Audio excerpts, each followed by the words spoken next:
एक गांव में एक बुजुर्ग आदमी की मौत हो गई। उसके बेटे, सगे संबंधी और गांव वालों ने मिलकर उसकी अंतिम यात्रा की तैयारी की। उसे शमशान की ओर लेकर जाने लगे। वो लोग कुछ दूर ही पहुंचे थे कि वहां पर दूसरे गांव से एक आदमी आया। वह उस अर्थी को लेकर जा रहे सभी लोगों से कहने लगा, ये आदमी जो मर चुका है, जिसकी अर्थी तुम लोग लेकर जा रहे हो, उसने मुझसे 5 लाख रुपए उधार लिए थे और वो 5 लाख रुपए वो लौटा नहीं पाया। जब तक मुझे मेरे पैसे वापस नहीं मिल जाते, मैं अर्थी को लेकर आगे नहीं जाने दूंगा।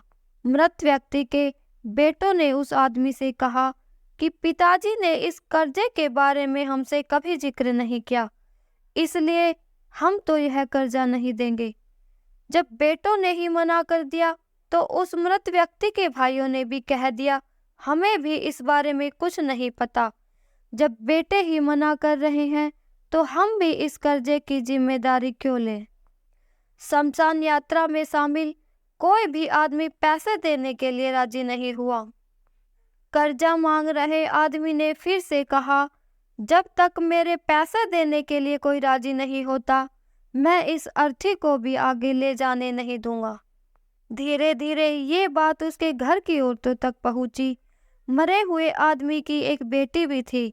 जब उसकी बेटी तक यह खबर पहुंची तो उसने एक भी पल ना सोचते हुए अपने सारे जेवरात और उसके पास जो भी पैसा था लेकर वहां पहुंच गई जहां उस आदमी ने उसके पिताजी को रोक रखा था, और उस आदमी को वह पैसा और जेवर दे दिए और बोली, जो कम पड़ेंगे वह भी मैं आपको धीरे धीरे लौटा दूंगी, लेकिन मेरे पिताजी को मत रोकिए।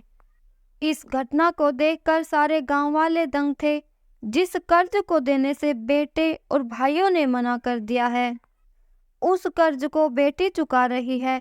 तभी वह आदमी जो कर्जा मांग रहा था वह बोला कि मुझे 5 लाख रुपए लेने नहीं थे, बल्कि मैंने इस आदमी से कभी उधार लिए थे, जो आज मैं लौटाने आया था, लेकिन मुझे पता नहीं था कि इनकी असली हकदार कौन है, इसलिए मुझे यह नाटक करना पड़ा।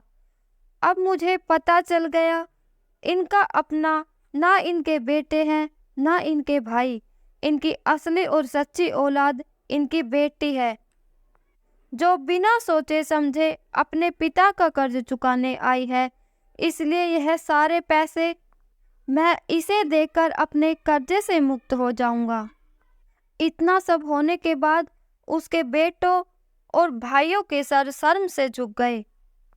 तो दोस्तों, इसलिए हर किसी को एक बेटी जरूर होनी चाहिए, क्योंकि बाकी सब तो माता पिता की दौलत को अपना समझते हैं, लेकिन बेटियां अपने माँ बाप को ही अपनी दौलत समझती है।